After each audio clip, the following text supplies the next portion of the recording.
ओम नमो भगवते वासुदेवाय। ओम नमो भगवते वासुदेवाय।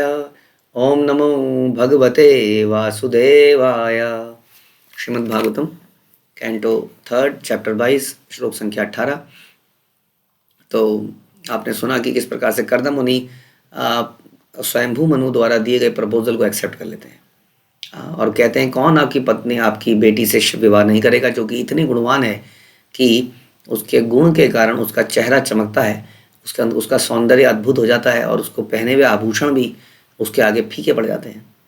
और उन्होंने बताया किस प्रकार वो इतनी गुणी है और किसी के बारे में उसने कभी विचार नहीं किया है, किसी पराये पुरुष के बारे में। हाँ, पराये पुरुष के हृदय में उसके मन में के पराये पुरुष के हृदय में इसके बारे में कुछ चिंतन आया, जैसे कि विश्ववासु गंधर्व जो है ऊपर से उड़ रहे थे तो वो चकरा के नीचे ही गिर गए, लेकिन इसने कभी किसी के बारे में नहीं सोचा। तो इस कारणों से हाँ ये उचित विवाह रहेगा। आगे बोलते हैं ताम प्रार्थयन्तीम ललामम असेवित श्री चरणै अध्यष्टाम वत्साम मनो उच्चित पदः स्वसारम का न अनुमन्यते बुधा अभियाताम। ऐसा कौन है जो स्त्रियों में शिरोमणि स्वयंभू मनु की पुत्री देवहूति तथा उत्तानपाद की बहन का समादर नहीं करेगा। जिन लोगों ने कभी लक्ष्मी जी के श्री चरणों की पूजा नहीं करी है उन्हें तो इसका दर्शन तक नहीं हो सकता, फिर भी यह स्वेच्छा से मेरी अर्धांगिनी बनने आई है। तो बता रहे हैं कि ये साधारण लेडी नहीं है।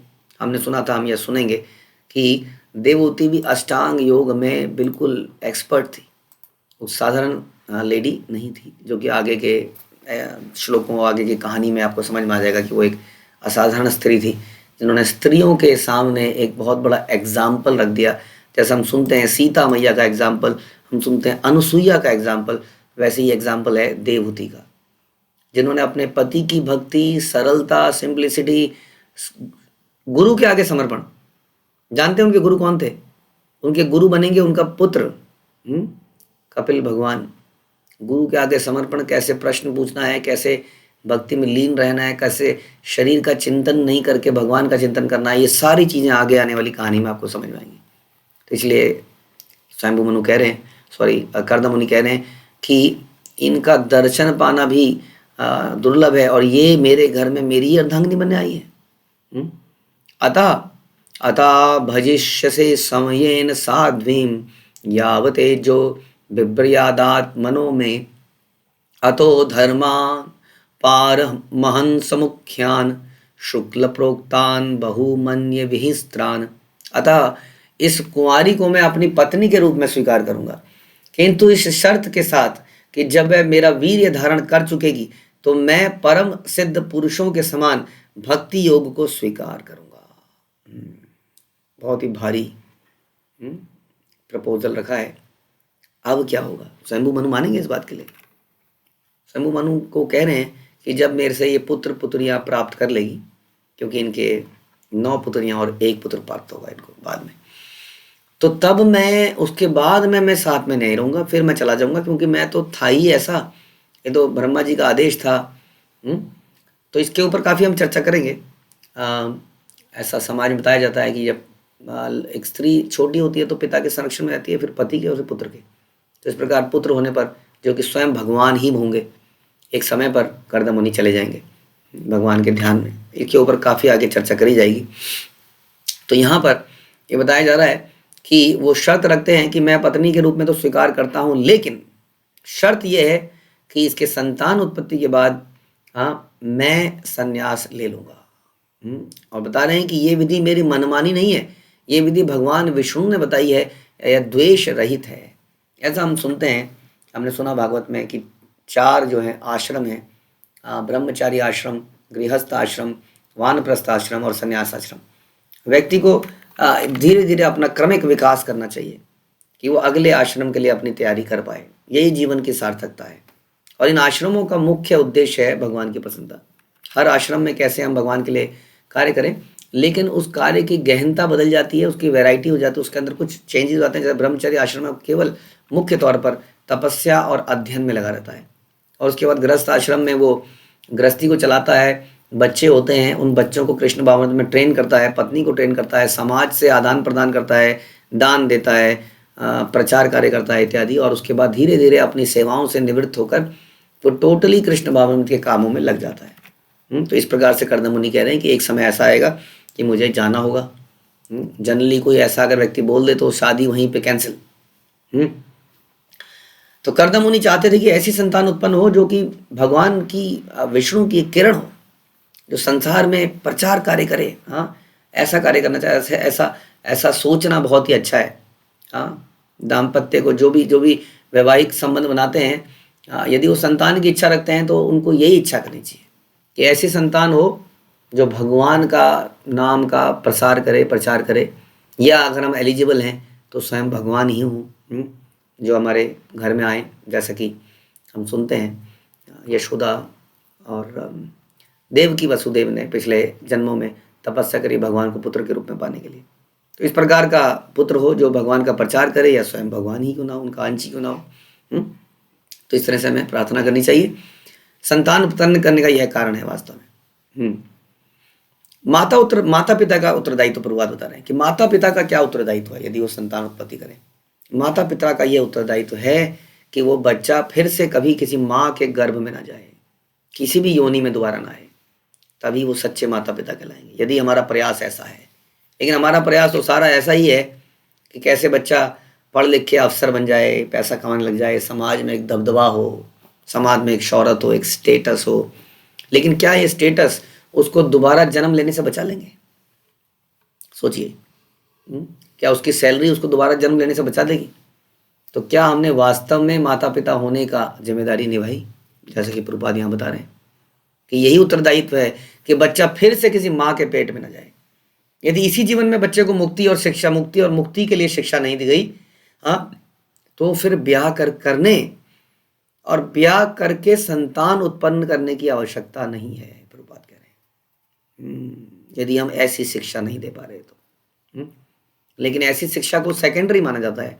ऐसा बोला जाता है कि मंदिर जाइए, पहले पढ़ाई कीजिए, पहले जिम जाइए, चलो पिक्चर भी चले जाइए, चलो बच्चों के साथ खेल लिए, मंदिर कभी कभी मत्था टेकने चले जाइए। बिल्कुल डिफरेंट शिक्षा हम देने का प्रयास करते हैं। या कुछ भक्त लोग भी हैं जो देने का प्रयास भी करते हैं। उनके भी जीवन का मुख्य उद्देश्य ये नहीं है कि बच्चा किस तरह से बहुत ही एक्सीलेंट डिवोटी बन जाए। पर्पस कुछ और है। चलो डिवोटी तो बने, लेकिन कुछ साथ में ये भी हो जाए, साथ में ये भी हो जाए, साथ में ये हो जाए। तो ऐसा बता रहे हैं।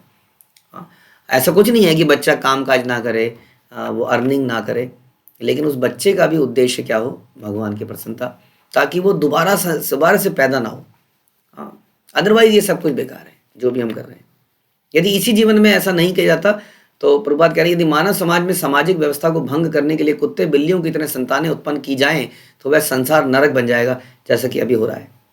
इस युग में ना तो माता पिता ही ना ही संतानें, दोनों ही वास्तव में लिटरेट तो हैं संसारिक दृष्टि से, लेकिन आध्यात्मिक दृष्टि से अनपढ़ हैं।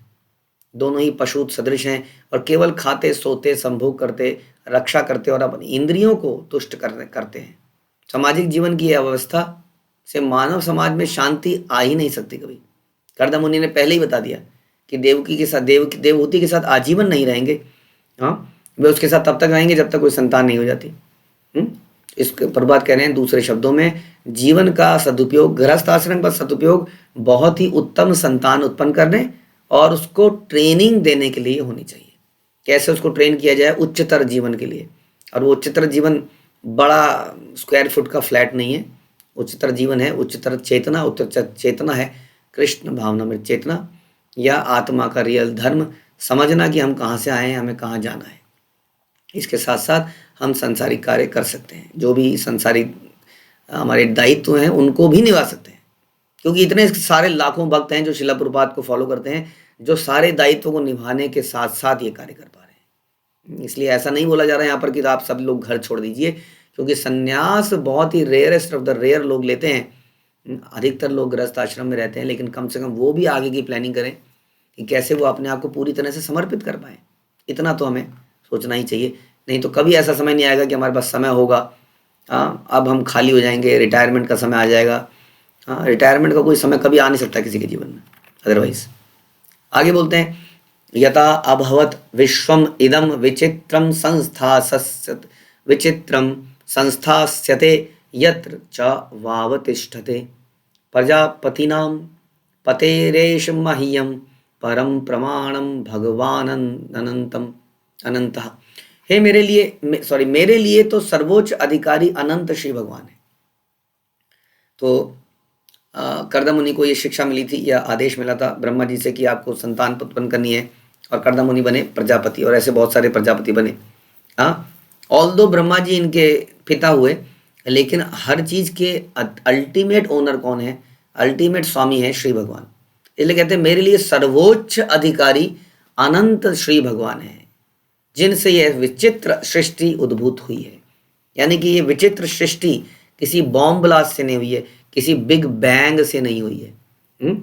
It's planning of Krishna, it's executed by Krishna. ये विचित्र सृष्टि उद्भूत जिन्होंने करी है वही मेरे सर्वोच्च अधिकारी हैं, और जिन पर इसका भरण तथा विलय आश्रित है, उन्हीं के कारण संसार चल रहा है। वे उन समस्त प्रजापतियों के मूल हैं जो इस संसार की जीवात्माओं को उत्पन्न करने वाले महापुरुष हैं। तो कर्दम मुनि जानते हैं कि परम पुरुष कौन है वास्तव में, ये सबको जानकारी होनी चाहिए। हम आजकल इसी बात की जानकारी नहीं है कि परम पुरुष कौन है, पूर्ण पुरुषोत्तम कौन है, भगवान कौन है। तो कर्दम मुनि बता रहे हैं, और ये सुन के फिर आगे मैत्रेय मुनि विदुर को बताते हैं। मैत्रेय जी ने कहा, स उग्र धनवन इयत एव आब भाषे आसीत च तूष्णीम अरविंद नाभम धिया उपगृहन स्मित शोभितेन मुखेन चेतः लुलुभे देवहूत्या।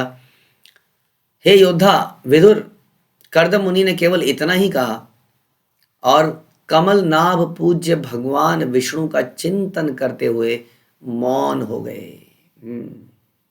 वे उसी मौन में हंस पड़े जिससे उसके मुखमंडल पर देवहूति आकृष्ट हो गई और वह मुनि का ध्यान करने लगी। तो यहाँ पर बता रहे हैं प्रभुपाद भी कि भक्त लोगों का हृदय हमेशा प्रसन्नचित रहता है भगवान के लिए, क्योंकि वो निरंतर कार्य करते रहते हैं।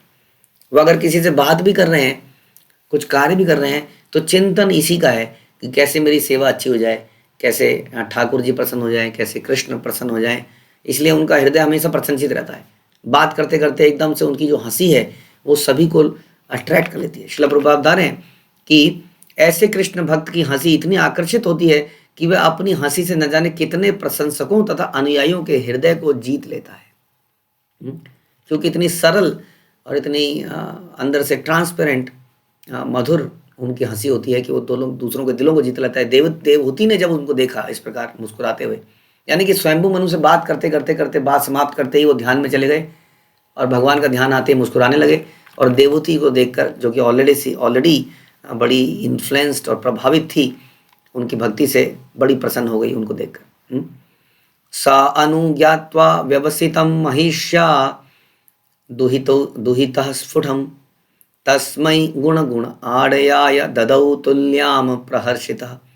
रानी शत्रुपा स्वयं मनु की पत्नी तथा देवहूति दोनों ने दृढ़ संकल्प को स्पष्ट रूप से जान लेने पर, कौन सा संकल्प, किसका संकल्प, कर्दम मुनि का संकल्प। तो कर्दम मुनि ने संकल्प किया कि मैं करूंगा शादी, लेकिन इस प्रकार मैं एक पर्टिकुलर टाइम के बाद छोड़ भी दूंगा। बड़ा मुश्किल समय था। तो क्या कहें, ऐसे जो आदमी पहले से ही ऐसा बोल रहा है। तो दोनों ने उसके दृढ़ संकल्प को जान लिया, और जान लेने पर सम्राट मनु ने अपनी पुत्री को समान गुणों से युक्त मुनि कर्दम को अर्पित कर दिया। यानी कि शत्रुपा, देवहूति और स्वयं मनु तीनों इस बात को सुनकर एग्री किया उन्होंने कि यस वी एग्री। हाँ, यानी कि कितना, सोचिए कितना रेयर होगा ये चीज़, इसको प्राप्त करना। कि वो कह रहे हैं कि ये चला जाएगा, फिर भी वो कह रहे नहीं, विवाह तो इन्हीं से करेंगे। ये कहते हैं जीवन के मूल्यों को समझना। इसलिए रिश्तों में निरंतर एक दूसरे से चिपट के बैठ रहने से रिश्ते नहीं गहरे होते हैं। हाँ, ये आप कई लोग कहते हैं हमें समय नहीं दे रहे, आप समय नहीं दे रहे। हाँ, रिश्तों की गहराई होती है जब हम एक दूसरे को डीपली अंडरस्टैंड करते हैं और एक दूसरे को हेल्प करते हैं वास्तव में, और एक दूसरे के लिए त्याग करते हैं, बलिदान देते हैं, अपने कंफर्ट से बाहर निकलते हैं। दूसरे के लिए जीते हैं, जो कि बड़ा मुश्किल है। इसलिए समय देना, साथ में घूम के भी आ गए, पिक्चर भी देख ली, टीवी भी देख लिया, बट फिर झगड़ लिए, क्योंकि वो डीप रिलेशनशिप नहीं है, ऊपरी रिलेशनशिप है। हम देखेंगे कितना गहरा रिश्ता होगा देवती और कर्दम का, आगे जाके आपको पता चलेगा, जबकि दोनों बहुत ज़्यादा टाइम स्पेंड नहीं करेंगे एक दूसरे के साथ, लेकिन क्योंकि डीपली एक दूसरे को जानते हैं और एक दूसरे के प्रति सेवा भाव है। पहले देवहूति खूब सेवा करेगी कर्दम मुनि की, खूब सेवा, अपने आप को भूल जाएगी, और फिर उसके बाद कर्दम मुनि उसको इतना रीपे करेंगे, इतना रीपे करेंगे। तो ये जो त्याग है, बलिदान है, इसी से रिश्तों की गहराई होती है, ना कि आजकल जो चल गया है, चलिए यहाँ पे घूम के आएंगे, टाइम स्पेंड करेंगे, that is not. Otherwise nuclear families के अंदर भी हम देख रहे हैं रिश्ते टूट रहे हैं, जबकि टाइम ही टाइम है एक दूसरे के लिए। तो ये जानते हैं कि दोनों एक साथ नहीं रहेंगे आगे जाके, फिर भी शत्रुपा भी मान गई। माँ के लिए कितना मुश्किल है, देवती मान गई, शंभु मनु मान गए, और अपनी पुत्री को अर्पित कर दिया, यानी कि विवाह कर दिया। तो अभी बहुत कुछ होना है, ये कहानी अभी बहुत लंबी चलेगी, आगे जाके क्या हुआ, कैसे कैसे हुआ, ये विवाह में क्या क्या हुआ। हालांकि विवाह कोई वैसा विवाह, बैंड बाजे वाला विवाह नहीं हुआ इसमें, तो इसके बारे में हम चर्चा आगे करेंगे और बहुत सारी चीज़ें सीखेंगे। हरे कृष्णा। श्रील प्रभुपाद की जय। ग्रंथराज श्रीमद् भागवतम की जय। यस, कृष्ण यादव प्रभु बोलिए।